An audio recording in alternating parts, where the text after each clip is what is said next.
undone birds and dirty brown wood. My name is shit black benches and broken neighborhoods. My name at 7 a.m. is passed by broken English and studious uniforms.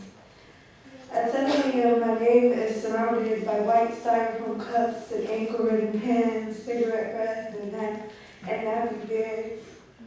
My name is 11 perfectly composed letters of why I hate myself.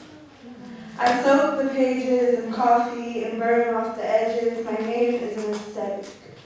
I wear jeans with dirt soaked in from 3 weeks ago. They're not dirty, they're aesthetically pleasing. They kiss my neighborhood goodnight with the street lights and wave good morning in the afternoon. My name is a face.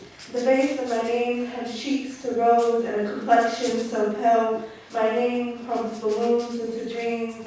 And when the 31st of the October drives by, my name pulls screams from the throat of children simply for my own laughter.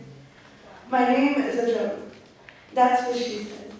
She screams this into our air and tells me my name is too much. As I listen for the cracking of her spine under the weight of my name, the K and the A tying her hair to the ground, the apostrophe wrapped tightly around her neck, and we as a class listen for her breath. My name is Kamaya.